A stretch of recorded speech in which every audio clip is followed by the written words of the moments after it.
이 좋은 날 주님을 예배하시는 우리 성도님들의 심령 위에 주님 주시는 은혜와 평강으로 충만하시길 주님의 이름으로 축원합니다. 소개해 주신 대로 조유환 목사고요. 저는 뉴저지에서 왔습니다. 처음 피오리아라는 이 지역 이름을 보고는 참 외우는데 시간이 오래 걸렸습니다. 이 피오리아 이 네 글자로 만들 수 있는 모든 조합들의 이런 단어들이 막 나오더라고요. 처음에 잘 입에 붙질 않아가지고 피라오이, 피오이라 죄송합니다. 제가 놀리는 건 아니고요. 그래도 이렇게 이쪽 피오리아 와서 또 우리 성도님들 또 이 교회를 보니까 얼마나 마음이 기쁘고 감사한지 모르겠습니다. 정말 하나님께서 기뻐하시는구나라는 그런 마음을 이렇게 또 예배 시작부터 좀 느낄 수 있어서 참 좋았습니다. 여러분들 대단히 반갑고요. 또 이 자리에 설 수 있도록 인도해 주신 하나님께 감사드리고 또 당회와 또 우리 성도님들께 진심으로 감사를 드립니다. 팔레스틴 서쪽에 위치한 바다의 이름은 지중해입니다. 이 지중해라는 말의 의미는 땅 한가운데 있는 바다라는 그러한 의미입니다. 사도 바울이 전도 여행을 할 당시에 이 지중해 연안에 있는 지역들을 다니며 이렇게 전도하였습니다. 그리고 이제는 맨 마지막으로 이 스페인 지역까지 복음을 전하기 위해 이 로마에 있는 성도들에게 이제 후원을 요청합니다. 그것이 로마서이죠. 그런데 바울이 그의 마지막 선교지로서 이 스페인을 생각했던 이유는 그 당시 그곳이 땅의 끝이라고 이제 생각했기 때문입니다. 지중해 동쪽에 살던 바울이 이제 지중해 서쪽에 있는 이 스페인 그것을 땅 끝이라 여기고 이 예수님 말씀에 순종하여서 이제 땅 끝까지 이르러 복음을 전하기 위해 이제 스페인으로 떠났던 것입니다. 그러므로 당시의 사람들에게 지중해는 이 온 세상의 중심이 되는 바다라고 말할 수가 있습니다. 그리고 요즘 이 막강한 경제력과 군사력을 가지고 이 미국을 비롯한 주변 나라들과 힘겨루기를 하는 나라가 있습니다. 그 나라가 바로 중국이죠. 중국이라는 말을 처음 사용하기 시작한 때가 기원전 1000년 전이라고 합니다. 그리고 중국이란 말의 의미도 이제 천하의 중심이라는 이제 의미를 담고 있는데요. 기원전 1000년 전부터 이미 그들 스스로를 이 세상의 중심이라 이제 그렇게 생각했다고 하는 것이죠. 이렇듯 세상에는 자타가 공인하는 이 세상의 중심이 되는 곳이 있습니다. 자, 그렇다면 여러분들은 이 세상의 중심이 어디라고 생각하십니까? 물론 당연히 미국이겠죠. 우리가 살고 있어서가 아니라 객관적으로 봐도 이 미국이 여전히 경제, 군사, 또 문화, 과학, 교육에 있어서 이렇게 세계를 이끌어가고 있기 때문입니다. 자, 그렇다면 여러분, 이 미국 안에서의 중심은 어디라고 생각하십니까? 정치의 중심인 워싱턴 DC? 아니면 이 전 세계 금융의 중심인 월가가 있는 뉴욕, 맨하탄? 아니면 IT 산업의 메카인 실리콘밸리? 아니면 미국의 정신이 시작된 뉴 잉글랜드? 여러분들 어떠십니까? 어디가 이 미국의 중심이라고 생각하십니까? 아마 사람마다 관심에 따라 다르게 생각할 것 같은데요. 그런데 제가 오늘 여러분들과 나누고자 하는 것은 이 눈에 보이는 세상의 중심이 아닙니다. 대신에 보이지 않는 하나님께서 일하시는 곳, 즉 하나님의 그 역사하심이 있는 이 영적 중심에 관해서 한번 생각해 보고자 하는 것입니다. 오늘 본문은 여러분들도 잘 아시는 이야기죠. 사울의 뒤를 이어 이제 왕이 될 다윗에게 기름을 붓는 사건입니다. 하나님께서 사무엘에게 이 베들레헴 사람 이새에게 가서 그의 아들 중 한 사람에게 기름을 부으라 말씀하셨습니다. 그러자 사무엘이 이제 두려워하는데요. 여기서 여러분들 잠깐 좀 지도를 보시면 조금 더 아마 이해가 되실 것 같습니다. 이게 좀 팔레스틴 지역을 좀 넓게 본 곳인데요. 저쪽 북서쪽으로 이제 지중해가 보이고 있고요. 여기 크게 넓게 파란색으로 된 호수 같은 것이 사해입니다. 그러니까 라마. 그러니까 지금 성경에는 나오지 않지만 이제 다른 이미지로 좀 바꿔주시겠습니까? 예, 조금 이제 줌인한 이제 지도인데요. 저 맨 위에 보시면 라마라는 곳이 있습니다. 그러니까 오늘 지도에는 나오지 않지만 저 라마라는 곳이 사무엘의 고향입니다. 그리고 현재 사무엘이 거주하는 곳입니다. 노란색으로 이렇게 사무엘이라고 되어 있죠. 그런데 이 라마라는 곳, 이곳에는 라마 나요시라는 이 선지자들의 학교가 있었던 곳입니다. 여러분들 라마 나요 많이 좀 들어보셨죠, 그죠? 사울이 다윗을 잡으러 쫓아갔다가 갑자기 그냥 막 이 하나님의 영에 취해서 이렇게 막 예언하는 이제 그러한 장소가 라마 나요시입니다. 그러므로 라마는 이 야훼 신앙의 전통이 있는 곳이라고 할 수 있습니다. 그러니까 뭐 종교의 중심이 되는 곳이라고도 이제 이야기할 수 있겠죠. 그리고 이제 그 아래에 기브아가 있습니다. 이 기브아는 이 사울 왕의 고향이자 현재 사울 왕이 이제 머무르고 있는 곳이고요. 또 그 당시 이 이스라엘의 수도가 되는 지역이었습니다. 그러니까 정치적 결정들이 이루어지고 왕의 권력이 흘러나오는 것, 이제 그것이 기브아입니다. 그러니까 정치의 중심이 되는 곳이라고 할 수 있죠. 그곳이 바로 이 라마 밑에 있습니다. 자, 그리고 또 맨 아래에 보시면 뭐가 있습니까? 이게 겨우 보이네요. 예, 베들레헴이 있습니다. 베들레헴은 이 다윗의 이제 고향이지요. 그러니까 지도를 보시면 아시겠지만 사무엘이 이 베들레헴을 가기 위해서는 어디를 거쳐야 합니까? 라마에서 출발해서 기브아를 통과해야 합니다. 그런데 기브아에는 이제 사울 왕이 살고 있다고 말씀드렸습니다. 현재 왕이 있는데 다른 누군가에게 기름을 부어 왕으로 세운다라고 하는 것은 반역입니다. 그러니까 현재 이 사무엘의 어떤 상황은 굉장히 난처한 상황이라고 할 수 있습니다. 그러한 난처한 상황 가운데 있는 사무엘에게 이제 하나님께서 팁을 주시죠. 베들레헴에 가서 하나님께 제사를 이제 지내는 것처럼 하면서 다윗에게 기름을 부으라 말씀하셨다라고 하는 것입니다. 저희가 베들레헴에 대해 좀 더 살펴보면 그 이름의 뜻은 빵집입니다. 그러니까 빵을 굽는 마을, 뭐 이제 그런 좀 의미가 되겠죠. 그러니까 베들레헴은 유다 지파에 속한 마을이었는데요. 땅이 비옥했기 때문에 아마 농사가 잘 되었던 것 같습니다. 그리고 고대에는 이 에브랏이라는 이제 이름으로 불렸는데요. 이 에브랏이라는 이름의 의미는 과일이 많다, 이제 그런 의미입니다. 그러니까 곡식과 열매가 많이 수확되는 곳이었습니다. 굉장히 아주 풍성한 이제 그러한 지역이었죠. 하지만 그리 사람들한테 중요하게 생각되던 그러한 타운은 아니었습니다. 여호수아가 가나안 땅을 점령할 당시에나 아니면 바벨론 포로에서 돌아온 느헤미야가 이 예루살렘 성벽을 중건하고 이제 유다의 마을과 도시들을 다시 한번 이렇게 재정비할 때에 이 베들레헴이라고 하는 이 마을은 그곳에 들지 못했기 때문입니다. 그러니까 이름을 이야기하지 않습니다. 그리고 결정적으로 미가서 5장 2절은 이렇게 말씀하는데요.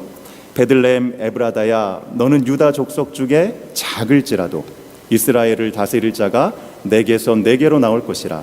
그의 근본은 상고의 영혼에 있느니라. 그러니까 미가 선지자가 장차 오실 메시아가 이제 어디서 태어날지를 예언하는 것인데요. 그것이 바로 베들레헴입니다.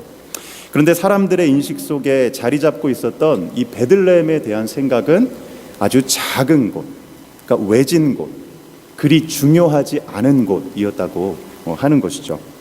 당시의 영적 거장이었던 이 사무엘이 살고 있었던 라마나 혹은 권력자 사울 왕이 살고 있었던 이 기브아와는 비교도 되지 않을 만큼 아주 작은 시골이었습니다. 그러니까 변두리였죠. 아마 어떤 사람들은 그런 곳이 정말 있었나라고 생각했을지도 모릅니다. 그런데 하나님께서 그 베들레헴에 사는 이새의 아들 가운데 하나인 다윗에게 이제 기름을 부어 왕으로 세우라 이제 말씀하셨다고 하는 것이죠. 하나님께서 그의 구원의 역사를 이루어 가실 때에 하나님께 기름 부음 받고 쓰임 받았던 사람은 이 라마와 같은 곳에서 종교적인 수업을 받았던 사람이 아니었다고 하는 것입니다. 더욱이 기브아와 같은 곳에서 이 정치적 수업을 받았던 사람도 아니었습니다.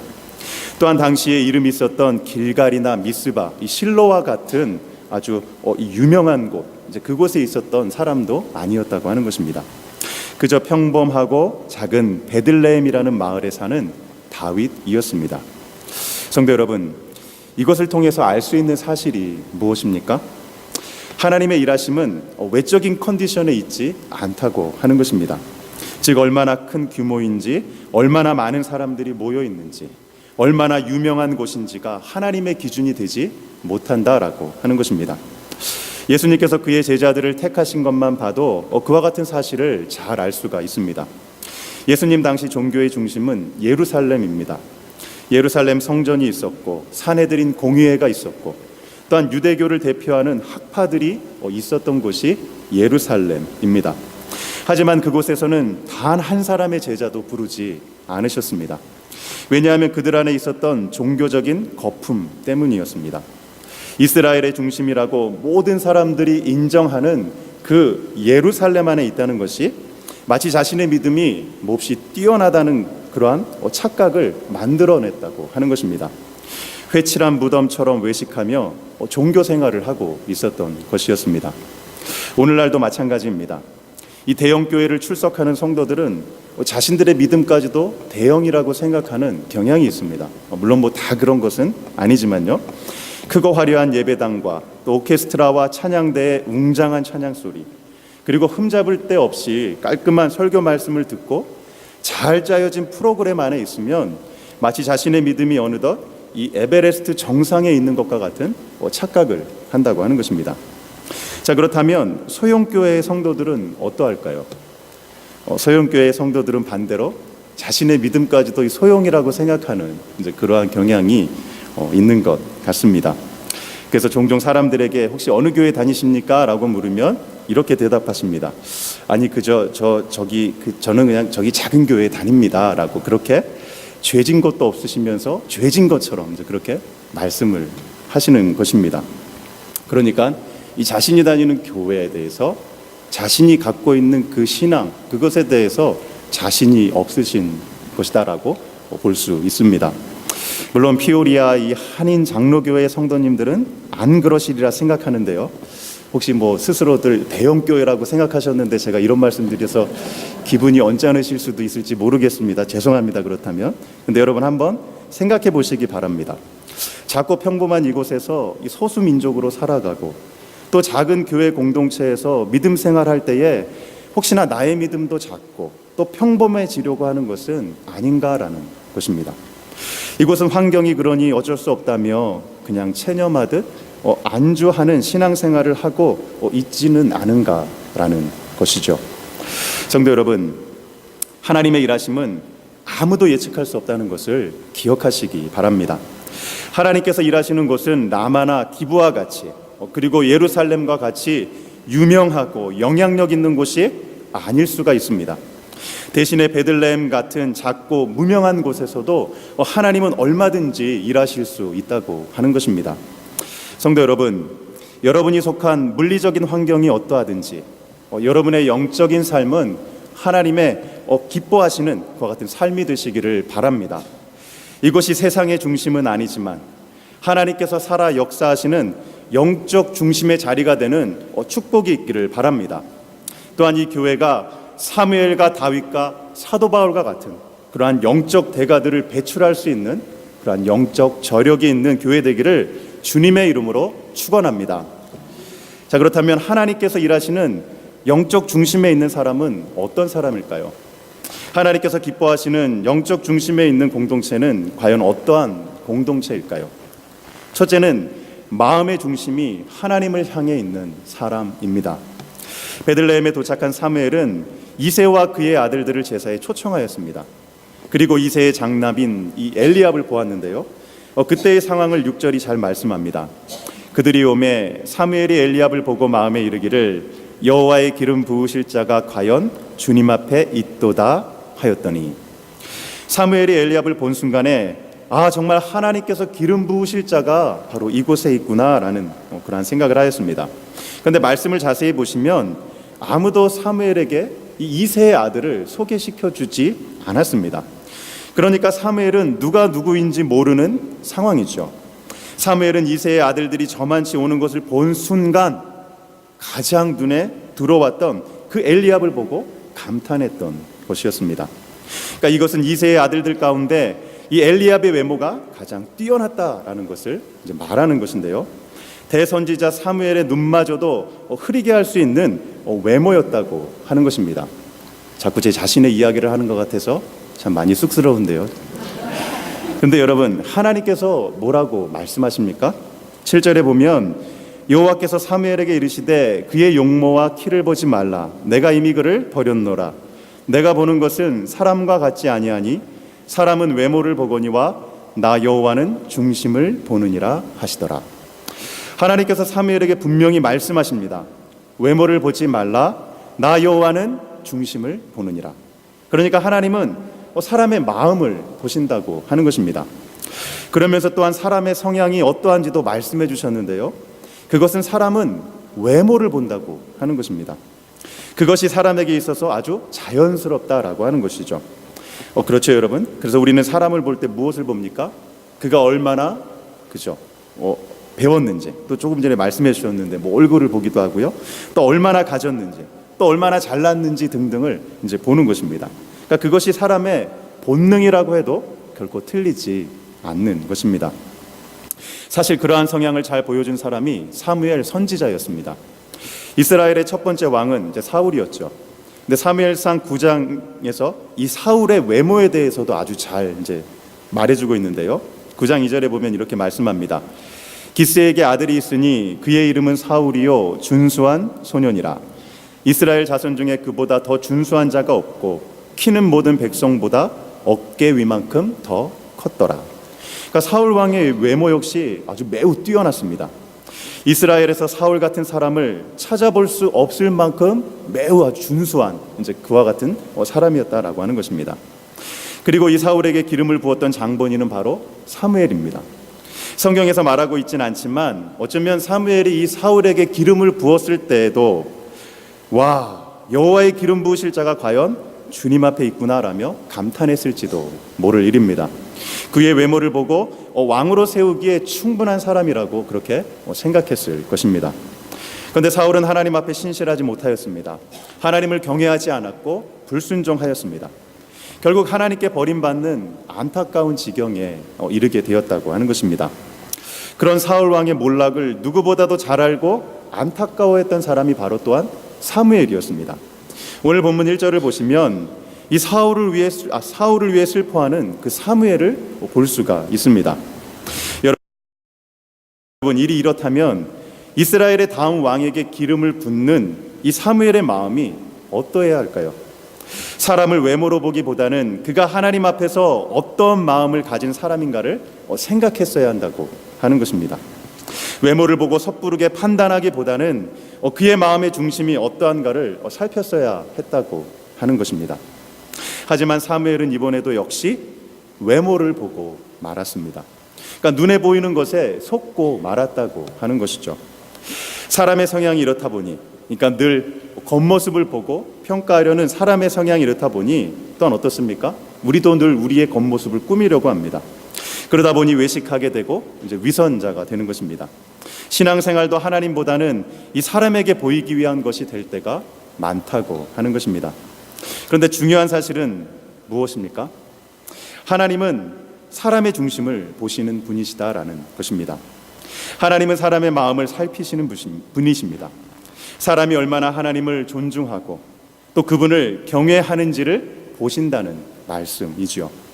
범사에 하나님을 인정하고 하나님을 나의 삶의 최우선순위에 두며 주님의 말씀에 순종하며 사는가를 하나님은 보신다는 것입니다.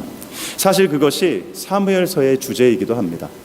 하나님께서 나를 존중하는 자를 내가 존중할 것이고 나를 멸시하는 자를 내가 멸시할 것이다 라고 그렇게 엘리의 아들들에게 이제 엘리에게 말씀하시죠. 그것이 바로 이 사무엘서의 주제라고 하는 것입니다. 그러므로 하나님은 마음을 보십니다.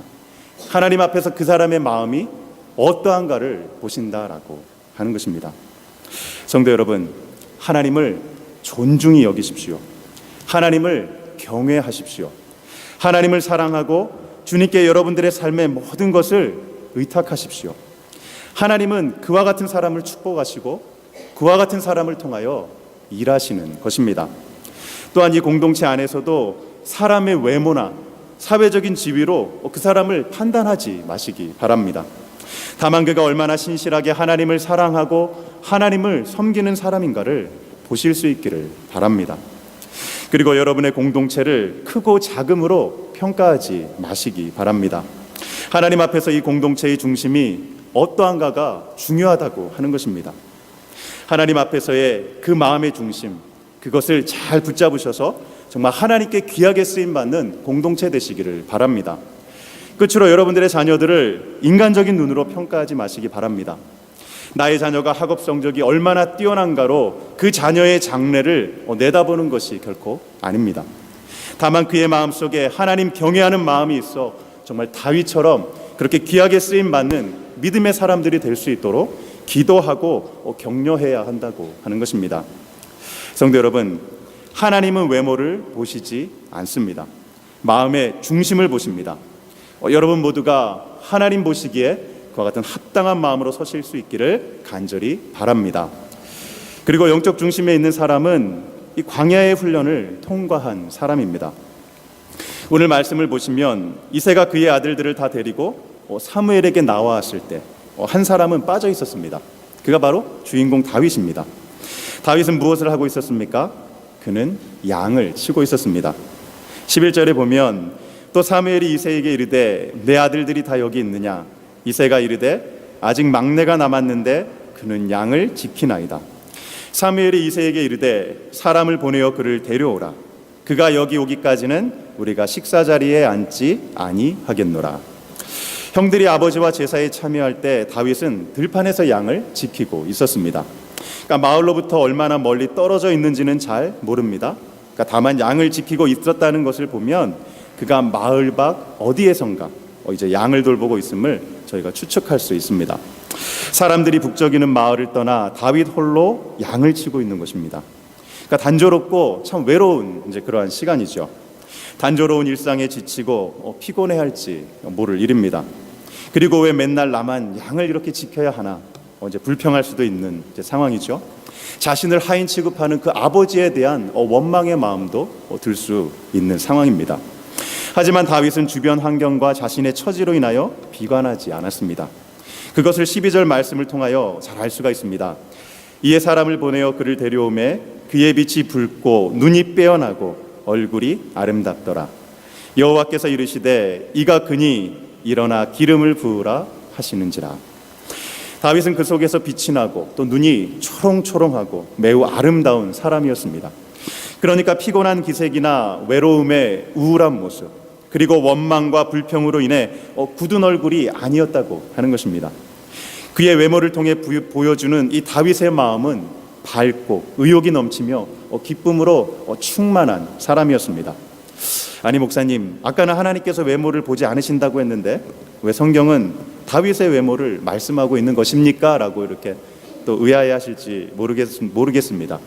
근데 그것은 하나님께서 사람을 외모로 판단하지 않으시겠다라고 했지 결코 외모가 언제나 떨어지는 사람만 인정해 주시겠다라는 것은 이제 아닙니다. 그러니까 여러분 좀 신경 쓰실 때는 쓰셔야 합니다. 그런데 들판에 홀로 남겨져 있던 다윗에게 있었던 그와 같은 충만함, 그것은 과연 무엇이었을까요? 그것은 하나님의 임재를 경험했기 때문입니다. 매 순간순간 자신과 함께 하시는 하나님을 깊이 묵상하였기 때문입니다. 오늘 본문에서는 그것을 말해주고 있지는 않습니다. 하지만 우리가 다윗의 삶을 생각해 보면 그가 홀로 양을 지키는 그 들판에 있는 그 시간 동안 무엇을 했는지 저희는 너무나 잘 알 수 있습니다. 외로움의 시간에 이 송이꿀보다 더단 하나님의 말씀을 묵상하고 또 하나님을 찬양하였습니다. 또한 기도하였습니다. 곰이나 사자 같은 맹수가 덤벼올 때는 하나님을 의지하여 담대하게 물리쳤습니다.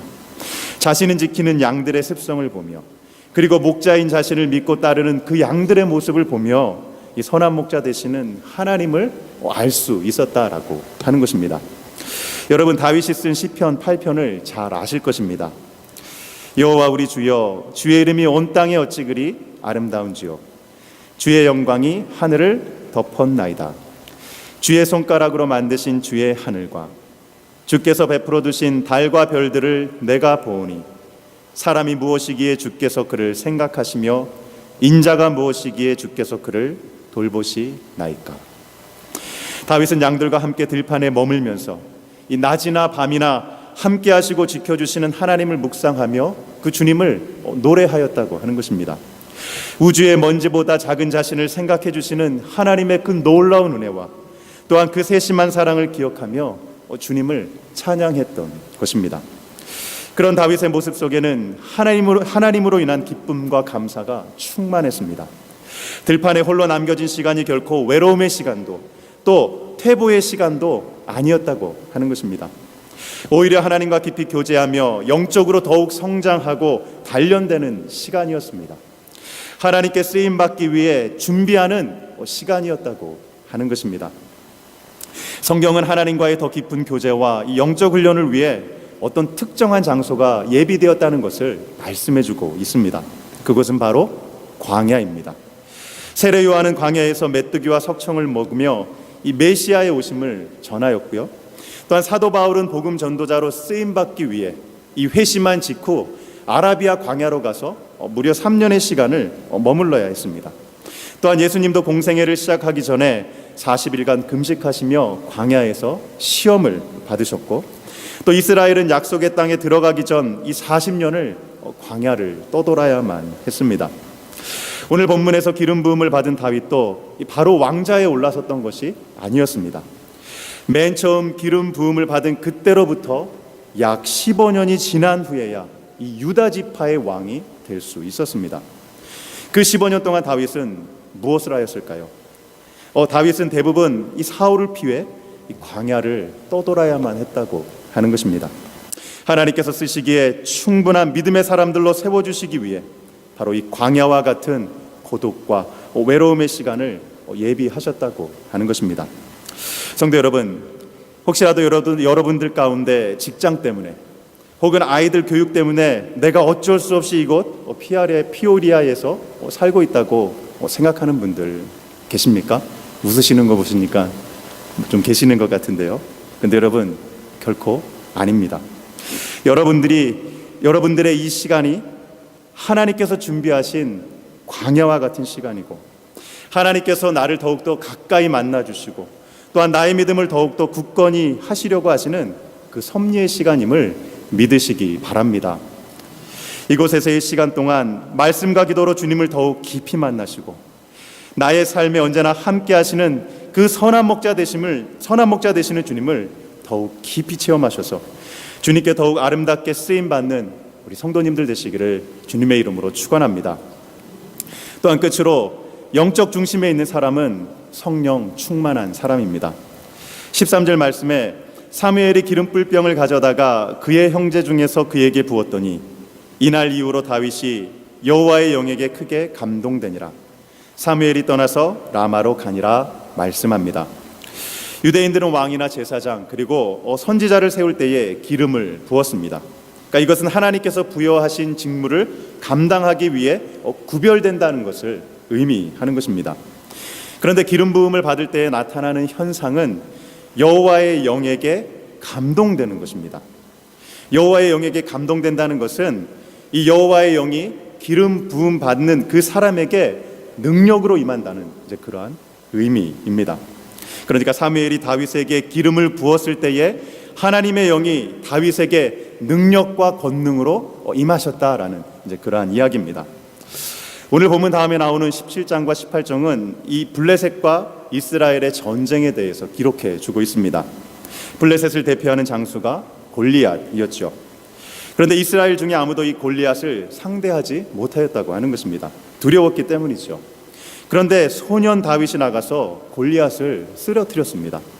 그래서 대개는 다윗이 평소에 물매질 연습을 많이 했기 때문에, 그래서 아주 물매질을 정말 아주 너무도 잘했기 때문에 그를 쓰러뜨릴 수 있었다고 이야기하기도 하고요. 혹은 그에게 하나님을 위하는 그 거룩한 분노, 이것이 폭발하다 보니까 그것으로 골리앗을 쓰러뜨릴 수 있었다라고 생각하기도 합니다. 또한 하나님을 향한 그 믿음 때문에 그 믿음이 뛰어나서 골리앗을 쓰러뜨릴 수 있었다라고 그렇게 이야기하기도 합니다. 다 맞는 것 같습니다. 그런데 가장 중요하면서도 간과하기 쉬운 것이 바로 성령의 능력입니다. 다윗이 골리앗과 맞서 싸우기 전에 이미 다윗은 기름 부음 받았고 또한 성령의 능력으로 충만했다고 하는 것입니다. 그렇기 때문에 그가 나가서 담대하게 골리앗을 쓰러뜨릴 수 있었던 것이었습니다. 이것과 비슷한 말씀이 신약에도 있습니다. 사도행전 10장 38절인데요. 하나님이 나사렛 예수에게 성령과 능력을 기름 붓듯 하셨음에 그가 두루 다니시며 선한 일을 행하시고 마귀에게 눌린 모든 사람을 고치셨으니 이는 하나님이 함께 하셨음이라. 예수님은 그리스도입니다. 그러니까 그리스도라는 말은 기름 부음 받은 자라는 의미의 헬라어이죠. 그러니까 이 말은 예수님께서 왕이 되신다는 의미입니다. 우리를 구원할 왕이 되신다는 것을 말씀하는 것입니다. 그런데 하나님께서 그의 아들 예수께 무엇으로 기름 부으셨다라고 말씀하고 있습니까? 성령과 능력입니다. 그러니까 예수님께서 이 땅에서 공생의 사역을 감당하셨던 힘이 다름 아닌 성령의 능력이었다고 하는 것입니다. 사단 마귀의 세력을 이기신 힘은 다름 아닌 성령의 능력이었습니다. 그리고 예수님도 승천하시기 직전에 그의 제자들에게 무엇이라 말씀하십니까? 사도행전 1장 8절입니다. 오직 성령이 너희에게 임하시면 너희가 권능을 받고 예루살렘과 온 유대와 사마리아와 땅끝까지 이르러 내 증인이 되리라 하시니라. 여기서 권능이란 파워, 즉 능력입니다. 그러니까 성령의 능력을 받아 땅끝까지 이르러 내 증인이 되라, 그렇게 말씀하셨던 것입니다. 성도 여러분, 하나님의 일을 감당할 때의 절대적인 요소는 성령의 능력입니다. 성령으로 충만해져야 하는 것입니다. 성령의 능력, 성령의 충만함 없이는 이 주님 주시는 사명을 온전히 이룰 수 없기 때문입니다. 여러분, 성도에게 있는 영적 싸움은 이 맨하탄처럼 분주하고 복잡한 곳에서만 있는 것이 결코 아닙니다. 이것처럼 조용하고 아주 평화로운 곳에서도 사단은 역사합니다. 가정에서도, 직장에서도, 학교에서도, 심지어 교회 안에서도 이 사단의 유혹과 시험이 있습니다. 그러니까 이곳에서도 영적 싸움이 있다고 하는 이야기입니다. 다윗이 밧세바와 간음했던 때는 그가 왕궁에 머물러 있던 때였습니다. 그러니까 몸도 마음도 평화롭게 그의 왕궁에 있을 때에 바로 죄의 유혹에 넘어가고 말았다고 하는 것입니다. 그러므로 우리에게 좋은 환경이 이 사단의 공격으로부터, 또한 죄의 유혹으로부터 우리를 지켜주지 못한다라고 하는 것입니다. 나를 사랑해주는 그 어떠한 사람이라 할지라도, 나의 부모, 나의 남편, 나의 아내, 나의 자녀라고 할지라도 사단의 공격으로부터 우리를 지켜줄 수 없다고 하는 것입니다. 이와 같은 영적 싸움에서 승리하는 유일한 길은 바로 각 사람이 성령으로 충만하여 성령의 능력을 덧입는 것입니다. 성도 여러분, 하나님께서 저와 여러분에게 성령으로 기름 부어 이 왕과 같은 제사장으로 세워주셨습니다. 주의 나라와 복음 전파를 위한 귀한 사명과 직분을 맡겨주셨다라고 하는 것입니다. 그와 같은 사명을 온전히 감당하기 위해서는 우리는 성령의 충만함을 받아야 합니다. 사단의 공격과 죄의 유혹을 이기기 위해서는 성령의 충만함을 입어야 한다고 하는 것입니다. 사랑하는 성도 여러분, 성령의 충만함을 사모하십시오. 또한 성령께서 나의 안에 충만히 거하셔서 다스려 주시기를 간절히 기도하십시오. 하나님께서 바로 그와 같은 사람을 통하여 일하실 것입니다. 주님의 뜻을 성령으로 충만한 이들을 통하여 이루어 가실 것이라는 이야기입니다. 이제 말씀을 정리합니다. 하나님의 일하심은 내가 어느 곳에 살고 있는지, 나의 사회적 지위가 어떠한지, 또한 이 교회가 얼마나 크고 유명한지에 있지 않습니다. 하나님은 그 마음의 중심을 보시는 분이십니다. 그리고 그 마음의 중심이 하나님께 합당한 사람과 공동체에게 성령의 능력을 부어주시고 또한 그분의 나라를 위하여 귀하게 사용하시는 것입니다. 바라기는 이번 한 주간도 여러분들의 삶의 자리가 주님께서 예비하신 그 광야임을 깨닫고 그 훈련의 자리에서 주님을 더욱 깊이 만나시는 저와 여러분 되시길 주님의 이름으로 축원합니다. 하나님 감사합니다. 한없이 부족하고 연약한 저희들을 주님의 자녀 삼아 주시고 주님의 나라의 일꾼 되는 복을 허락하시니 감사를 드립니다. 하나님의 일하심은 세상적인 기준과 물리적인 환경에 있지 않음을 다시 한번 깨닫게 하시고 저희들의 마음 중심이 주님 보시기에 합당할 수 있도록 늘 도와주옵소서. 주님 경외하기를 힘쓰며 광야와 같은 거칠고 메마른 훈련의 자리에서 성령으로 충만하여 주님께 귀하게 쓰임 받는 우리 피오리아 한인 장로교회와 모든 성도들 될 수 있도록 큰 은혜 내려 주옵소서. 감사와 찬양과 영광을 올려드리며 이 모든 말씀 예수님의 이름으로 기도드립니다. 아멘.